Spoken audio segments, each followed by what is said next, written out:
तक आपने कई शॉर्ट्स अपलोड किए होंगे और फिर डिलीट भी कर दिए होंगे क्योंकि उन्हें सही व्यूज नहीं मिल रहे थे। और आप सोच रहे होंगे कि आपके शॉर्ट्स में ही कुछ कमी है, लेकिन ऐसा नहीं है।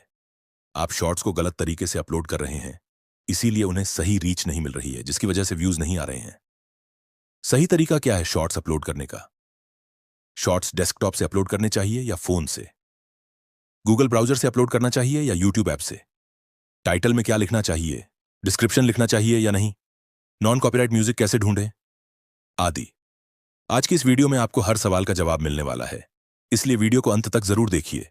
इस वीडियो को देखने के बाद आप शॉर्ट्स का एसईओ बहुत अच्छे से समझ जाएंगे और मेरी तरह अपने तीसरे शॉर्ट पर ही वायरल भी हो जाएंगे। तो बिना देर किए शुरू करते हैं। सबसे पहला सवाल है कि शॉर्ट्स अपलोड कहां से करें?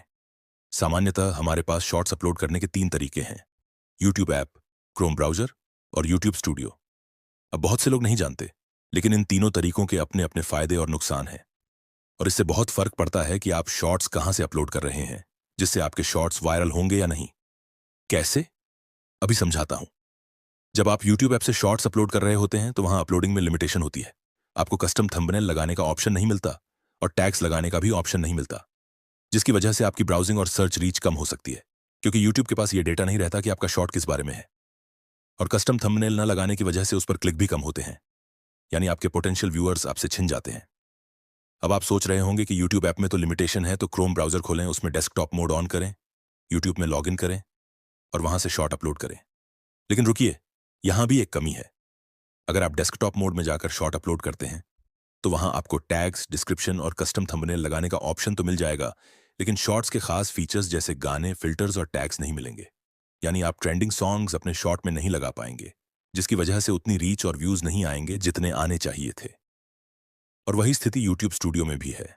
वहां भी डिस्क्रिप्शन और टैग्स का ऑप्शन तो है, लेकिन गाने जोड़ने का ऑप्शन नहीं है। तो अब सवाल उठता है कि सबसे बेस्ट ऑप्शन कौन सा है? अगर मैं ईमानदारी से कहूं तो इनमें से कोई भी तरीका बेस्ट नहीं है, क्योंकि हर तरीके में कुछ ना कुछ कमी है, इसलिए हमें मिक्स अप्रोच के साथ आगे बढ़ना पड़ेगा। जो लोग फोन से कंटेंट बनाते हैं उनके लिए यह चीज आसान है, उन्हें सिर्फ यूट्यूब ऐप की जरूरत होगी। और जो लोग डेस्कटॉप से अपलोड करने के आदी हैं, मैं उन्हें सजेस्ट करूंगा कि गाना जोड़ने के लिए फोन का इस्तेमाल करें और बाकी काम लैपटॉप या पीसी से करें। अब देखते हैं कैसे करना है और अपलोड करते समय किन बातों का ध्यान रखना चाहिए। मान लेते हैं कि आपने एक शॉर्ट तैयार कर लिया है। अब सबसे पहले आपको अपने फोन में यूट्यूब ऐप खोलनी है और इस प्लस आइकन पर क्लिक करना है। जैसे ही आप क्लिक करेंगे कैमरा टैब खुल जाएगा। अगर आपने अपना शॉट अब तक रिकॉर्ड नहीं किया है तो आप यहीं पर रिकॉर्ड कर सकते हैं, लेकिन अगर आपका शॉट पहले से गैलरी में सेव है तो आप उसे यहां से एक्सेस कर सकते हैं। जैसे ही आप अपने शॉट पर क्लिक करेंगे वह टाइमलाइन में आ जाएगा। अब आप देखेंगे कि दाईं ओर कई सारे फीचर्स दिखाई दे रहे हैं। आप चाहें तो इन्हीं फीचर्स से यूट्यूब पर अपना शॉट एडिट कर सकते हैं और वहीं से अपलोड कर सकते हैं, लेकिन फिलहाल आपको यह सब नहीं करना है। आपको सिर्फ ऐड साउंड पर क्लिक करना है, जिसके बाद आपके सामने सारे ट्रेंडिंग गाने आ जाएंगे और यहां जो भी गाने दिख रहे हैं आप उन्हें बिना किसी डर के अपने वीडियो में यूज कर सकते हैं। गाना जोड़ने के बाद आप चाहें तो वॉइस ओवर भी दे सकते हैं, लेकिन अगर आपने पहले से वॉइस ओवर कर रखा है तो आप इस आइकन पर क्लिक करके वॉइस ओवर वॉल्यूम को बढ़ा सकते हैं और म्यूजिक वॉल्यूम को बस 1 से 2% पर छोड़ सकते हैं, जिससे गाना तो जुड़ा रहेगा लेकिन सुनाई नहीं देगा और आपका काम भी हो जाएगा। अब आपको कुछ और ऑप्शन भरने होंगे, जैसे कैप्शन या टाइटल। तो यहां आप अपने शॉर्ट का टाइटल लिख सकते हैं। अब हम आगे देखेंगे कि सही टाइटल कैसे देना है, लेकिन अभी के लिए समझिए कि इस मोमेंट पर आपके पास 2 ऑप्शन हैं। या तो आप यूट्यूब ऐप से ही वीडियो अपलोड कर दें या फिर डेस्कटॉप पर शिफ्ट कर जाएं। हमने शुरुआत में यूट्यूब ऐप का इस्तेमाल किया था क्योंकि हमें गाना जोड़ना था, क्योंकि बाकी दोनों तरीकों से अपलोड करते समय यह फीचर नहीं मिलता। और अब क्योंकि गाना जुड़ चुका है तो डेस्कटॉप यूजर्स अपने पीसी या लैपटॉप से अपलोड कर सकते हैं, क्योंकि वहां उन्हें टैग्स और डिस्क्रिप्शन का ऑप्शन भी मिल जाएगा जो यूट्यूब ऐप में नहीं दिखता। लेकिन सवाल यह आता है कि यह कैसे करेंगे और क्या फोन से भी बाकी प्रोसेस कर सकते हैं? तो जवाब है हाँ, आप बाकी का प्रोसेस फोन से भी कर सकते हैं। आपको सिर्फ यह करना है कि पहले अपने वीडियो को एनालिस्टेड कर दीजिए। अब जब वीडियो एनालिस्टेड हो गया है तो मैं डेस्कटॉप यूजर से कहूंगा कि अपने पीसी में यूट्यूब स्टूडियो खोलें और बाकी प्रोसेस को पूरा करें, और फोन यूजर्स को भी यही करना है। उन्हें भी यूट्यूब स्टूडियो अपने फोन में खोलना है। एक बार जब आप यूट्यूब स्टूडियो में आ जाएंगे तो कंटेंट सेक्शन में आपका वीडियो अपलोड हुआ दिखेगा। आपको सिर्फ 3 डॉट्स पर क्लिक करना है और एडिट पर क्लिक करना है।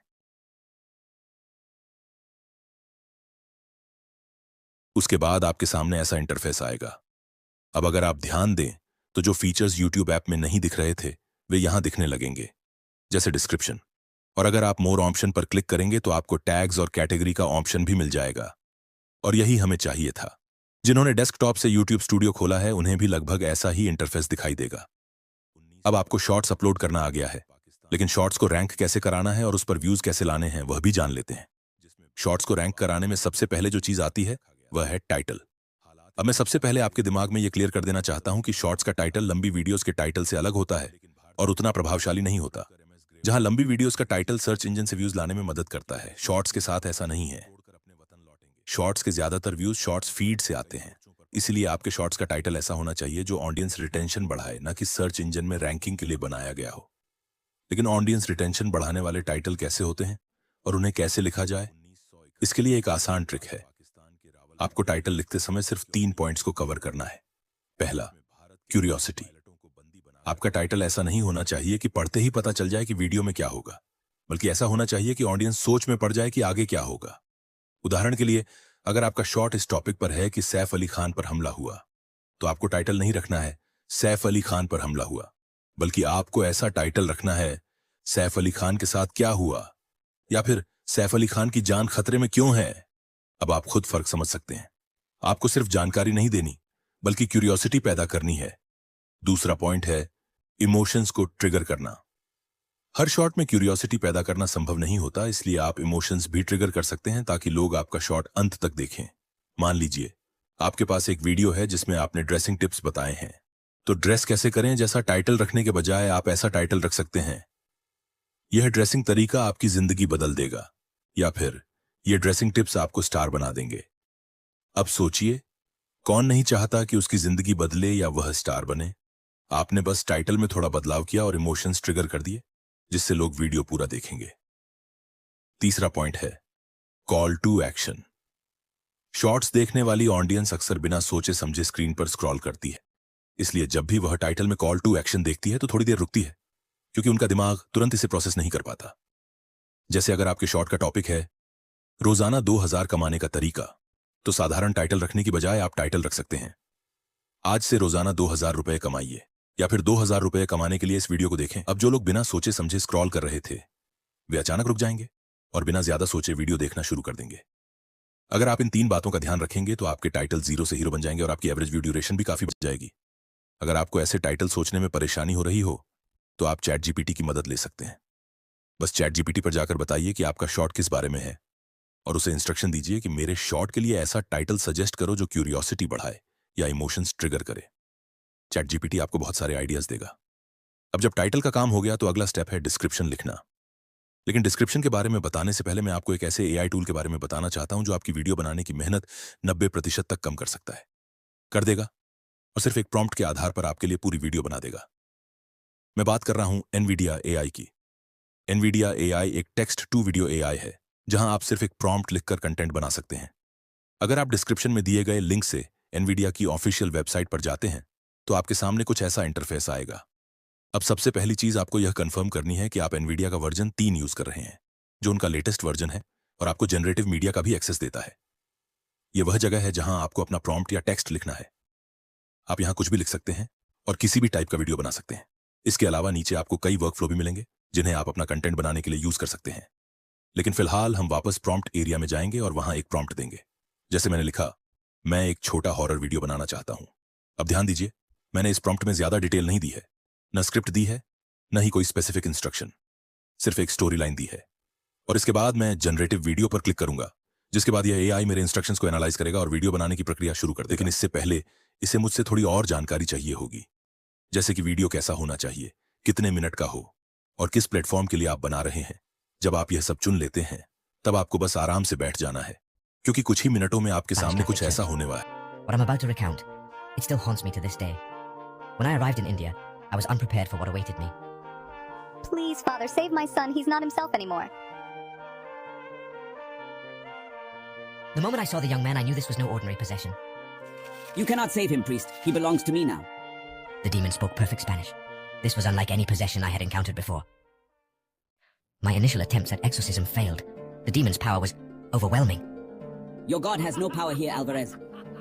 I delved into the demon's origins, uncovering a dark history that stretched back to the Spanish Inquisition. Each revelation brought me closer to understanding the evil I faced, and further from my own convictions. You think you know evil, priest? I'm evil incarnate. In that moment, as the demon revealed its true form, I felt my faith waver.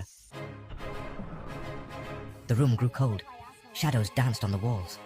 I knew the final battle had begun. I called upon every ounce of faith I had left, every prayer I had ever learned. You cannot defeat me. I am eternal.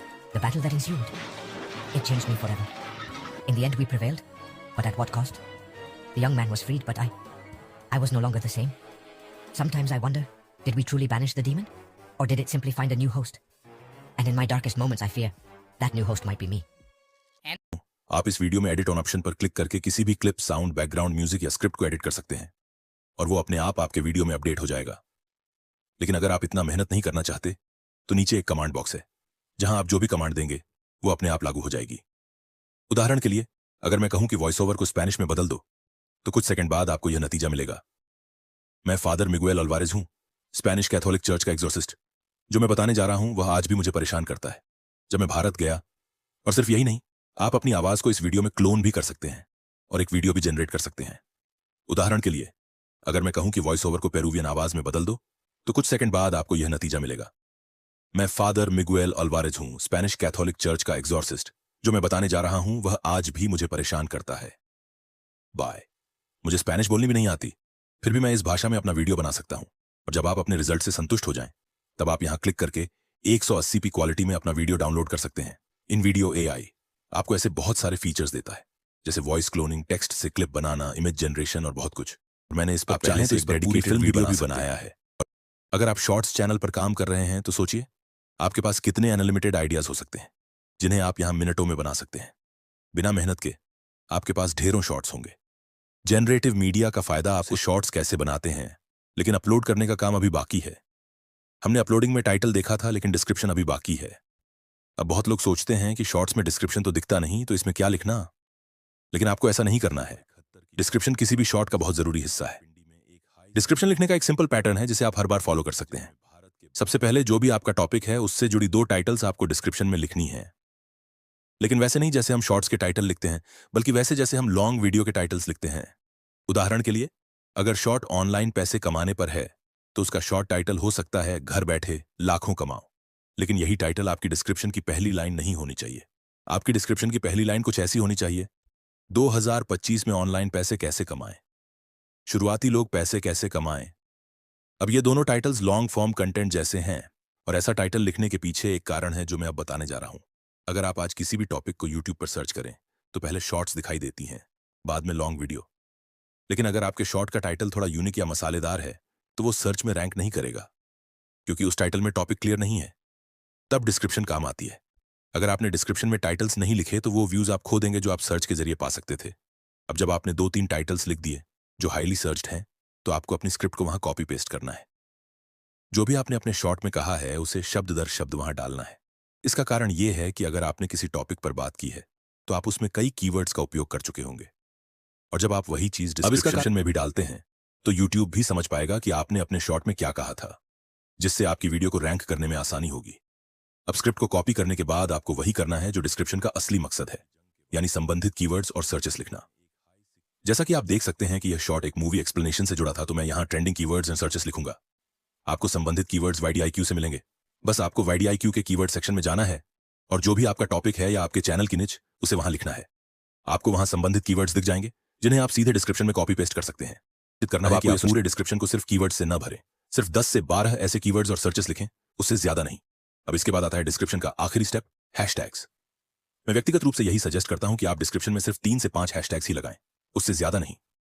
और उन 5 hashtags में 2 hashtags का होना बहुत जरूरी है। पहला shorts और दूसरा वायरल शॉर्ट्स। बाकी बचे 3 हैशटैग्स में आप जो चाहें लिख सकते हैं, लेकिन यह सुनिश्चित करें कि वे आपकी निच या टॉपिक से जुड़े हों। अगर आप इस पैटर्न को फॉलो करते हैं तो आपकी शॉर्ट्स के लिए डिस्क्रिप्शन एकदम परफेक्ट बन जाएगा, और यह चीज आपकी वीडियो को SEO में रैंक कराने में काफी मदद करेगी। अब डिस्क्रिप्शन के बाद आता है अगला फीचर, टैग्स। इस वक्त आप सोच रहे होंगे कि टैग्स का क्या रोल है। क्या सब कुछ डिस्क्रिप्शन और टाइटल में ही होता है? ऐसा नहीं है। यूट्यूब का कोई भी फीचर फालतू नहीं होता। टैग्स भी यूट्यूब को मेटा डेटा देने का काम करते हैं, और जो चीजें आप डिस्क्रिप्शन में नहीं लिख सके उन्हें आप टैग्स में लिख सकते हैं। डिस्क्रिप्शन में आपने संबंधित टॉपिक्स और कीवर्ड्स लिखे, लेकिन टैग्स में आपको विशेष रूप से कीवर्ड्स का इस्तेमाल करना होता है। उदाहरण के लिए मान लीजिए कि शॉर्ट विक्की कौशल की नई फिल्म पर है, तो आप टाइटल अपनी मर्जी से लिखेंगे, डिस्क्रिप्शन भी लिखेंगे, लेकिन टैग्स में आपको विशेष रूप से विक्की कौशल और फिल्म से संबंधित कीवर्ड्स डालने होंगे। जैसे आप कुछ इस तरह से लिख सकते हैं, Chhaava Vicky Kaushal, Shivaji Maharaj movie, Vicky Kaushal new movie, Vicky Kaushal इन छावा ट्रेलर वगैरह। आसान भाषा में कहें तो जो आप डिस्क्रिप्शन में नहीं लिख पाए वो टैग्स में छोटे छोटे कीवर्ड्स के रूप में जरूर लिखें। अब यहां से आपके टैग्स भी पूरे हो जाएंगे। यहां आपको 500 टैग्स तक की क्षमता मिलती है और अगर संभव हो तो कम से कम 400 से अधिक टैग्स जरूर भरें। अब इसके बाद मोर ऑप्शंस में आपको एक शॉर्ट्स रिमिक्सिंग का ऑप्शन दिखेगा, तो आपको उस पर अलाउ पर क्लिक करना है, क्योंकि भविष्य में जब कोई आपकी वॉइस यूज करके शॉर्ट्स बनाएगा तो आपको भी उसकी रीच मिलेगी। आप अपनी निच के अनुसार कैटेगरी चुन सकते हैं और कमेंट्स को ऑन रखें, क्योंकि यह आपकी एंगेजमेंट बढ़ाने में मदद करता है। लाइसेंस में स्टैंडर्ड यूट्यूब लाइसेंस ही रखें और एलो एम्बेडेड पर भी टिक करें। अब तकनीकी रूप से आपने अपने शॉर्ट्स का पूरा एसईओ कर लिया है और आपकी शॉर्ट अब धमाल मचाने के लिए तैयार है। लेकिन अभी एक चीज बाकी है, थंबनेल। अगर आपने कभी ध्यान दिया हो तो यूट्यूब शॉर्ट्स पर बहुत सारी चीजें सिर्फ थंबनेल की वजह से चलती हैं, क्योंकि लोग बहुत ही मसालेदार थंबनेल डालते हैं। तो आपको भी यह सुनिश्चित करना है कि आप ऐसा थंबनेल लगाएं जिससे लोगों की जिज्ञासा बढ़े। चाहे आपकी पूरी शॉर्ट में वैसी कोई चीज ना हो, फिर भी आप सिर्फ 0.5 सेकंड के लिए एक इमेज 9 से 16 रेशियो में अपनी शॉर्ट में डाल सकते हैं और उसे थंबनेल के रूप में इस्तेमाल कर सकते हैं। ये इमेज आपकी वीडियो की शुरुआत में भी हो सकती है या फिर अंत में। आपको वह फ्रेम पूरे 1 सेकंड के लिए नहीं, सिर्फ 0.5 सेकंड के लिए रखना है। अब देखते हैं कि यह थंबनेल कैसे लगाया जाता है। जब आप शॉर्ट्स अपलोड कर रहे होते हैं तो आपको थंबनेल कस्टमाइज करने का ऑप्शन मिलता है। अपलोडिंग के दौरान टॉप लेफ्ट कॉर्नर में आपको एक पेंसिल जैसा आइकन दिखेगा, जिस पर क्लिक करने के बाद आप किसी भी फ्रेम को थंबनेल के रूप में चुन सकते हैं। अब आपके शॉर्ट्स का टाइटल तैयार है, डिस्क्रिप्शन तैयार है, टैग्स भी लग चुके हैं, आपने सारी सामान्य सेटिंग्स भी कर ली हैं और थंबनेल भी सेट हो चुका है। जब आप ये सब कर लेते हैं तो आपकी शॉर्ट पब्लिश होने के लिए पूरी तरह से तैयार हो जाती है। लेकिन अब भी एक चीज बची है जिसका मैंने अभी तक जिक्र नहीं किया। अगर आपने कभी ध्यान दिया हो तो कई शॉर्ट्स में रेफरल वीडियो का ऑप्शन आता है। तो ये कैसे सेट किया जाता है, आपको यहां ये ऑप्शन भी दिखेगा। जब आप उस पर क्लिक करेंगे तो आपकी चैनल की सभी वीडियो दिखेंगी, सिर्फ लंबी वीडियो ही नहीं बल्कि शॉर्ट्स भी दिखेंगी। आप यहां से अपनी किसी भी वीडियो को सिलेक्ट कर सकते हैं और वह वीडियो आपकी शॉर्ट में रेफरल के तौर पर दिखाई देगी। लेकिन मैं यही सलाह दूंगा कि आप इस फीचर का इस्तेमाल तभी करें जब आपकी शॉर्ट किसी लंबी वीडियो से इंस्पायर्ड हो या किसी शॉर्ट का सीक्वल हो, वरना बिना मतलब की चीज डालकर आप यूजर एक्सपीरियंस को थोड़ा खराब कर देंगे। अब हमने शॉर्ट से जुड़ी सारी चीजें सेट कर दी हैं। इसके बाद बस आपको अपनी शॉर्ट को पब्लिश या शेड्यूल करना है। अनलिस्टेड से पब्लिश शेड्यूल करें और फिर वह खुद ब खुद समय आने पर पब्लिश हो जाएगी और लोगों को दिखने भी लग जाएगी। शॉर्ट्स के एसईओ के लिए हमने सारी जरूरी चीजें सेट कर दी हैं और जैसे ही आपकी शॉर्ट पब्लिश होती है आपको व्यूज भी मिलना शुरू हो जाएंगे, बशर्ते आपने शॉर्ट सही टॉपिक पर बनाई हो। मैंने आपको शॉर्ट को अपलोड करने से जुड़ी हर जानकारी विस्तार में दे दी है, लेकिन फिर भी कुछ लोग, अभी कई लोग कई चीजों को लेकर कंफ्यूज रहते हैं। तो एक बार मैं उन बातों को भी क्लियर कर देता हूं। लोगों का पहला सवाल होता है कि शॉर्ट्स कहां से अपलोड करें और कौन सा ऑप्शन बेहतर है, क्रोम से, यूट्यूब स्टूडियो से या यूट्यूब ऐप से। तो मैं फिर से कहना चाहता हूं कि अगर आपने वीडियो ध्यान से देखा है तो आप समझ गए होंगे कि कोई एक बेस्ट ऑप्शन नहीं है। आपको या तो मिक्स स्ट्रेटजी के साथ आगे बढ़ना होगा या फिर कुछ चीजों को मिस करना पड़ेगा। अगर आपका डाउट है कि ऐप से अपलोड करने पर ज्यादा रीच मिलती है या ब्राउजर से, तो मैं साफ बता दूं कि ऐसा कुछ नहीं होता। ये पूरी तरह आपकी शॉर्ट और आपके टॉपिक पर निर्भर करता है। आखिरकार अगर आप देखें तो YouTube के लिए आपकी शॉर्ट सिर्फ एक MP4 फाइल है जो उनके डेटा सर्वर पर अपलोड हो गई है। अब आप यह काम YouTube ऐप से करें या किसी ब्राउजर से, कोई फर्क नहीं पड़ता जब तक कि वह फाइल सर्वर पर पहुंच गई है। और जो चीजें असल में फर्क डालती हैं वो सारी सेटिंग्स करना मैंने आपको सिखा दिया है, तो इस चीज की आपको कोई चिंता नहीं करनी है। अब अगला सवाल जो बहुत लोग पूछते हैं वो है कि शॉर्ट अपलोड करने का सही समय क्या है। तो मैं आपको बता दूं कि टाइमिंग पूरी तरह आपके ऑडियंस पर निर्भर करती है। आप अपने YouTube स्टूडियो में जाकर देख सकते हैं कि कब आपकी ऑडियंस सबसे ज्यादा एक्टिव रहती है, और जब आपकी ऑडियंस सबसे ज्यादा एक्टिव हो उसी समय आपको शॉर्ट्स अपलोड करनी चाहिए। लेकिन अगर आपने नया चैनल बनाया है और आपको नहीं पता कि कब अपलोड करें, तो आप ऐसे समय पर अपलोड कर सकते हैं जब YouTube के ज्यादातर यूजर्स एक्टिव होते हैं, दोपहर 12 बजे, शाम 5 बजे और रात 9 बजे। इन टाइम्स पर शॉर्ट्स की ऑडियंस काफी एक्टिव रहती है। तीसरा डाउट जो ऑडियंस के बीच आमतौर पर होता है वो ये है कि अगर व्यूज नहीं आए तो क्या शॉर्ट को रीअपलोड करना चाहिए या पुरानी शॉर्ट को डिलीट कर देना चाहिए। तो मेरा जवाब है नहीं। आपको YouTube पर कभी भी कुछ भी डिलीट नहीं करना चाहिए, और रीअपलोड करने के चक्कर में कई चैनल पहले ही डेड हो चुके हैं। अगर आपको लगता है कि आपकी शॉर्ट में पोटेंशियल था और उसे रीअपलोड करना चाहिए, तो मैं आपको सलाह दूंगा कि आप उसका हुक बेहतर करें, एडिटिंग में सुधार करें और फिर उसे नए तरीके से रीअपलोड करें। इससे वो एक नई शॉर्ट बन जाएगी और आपका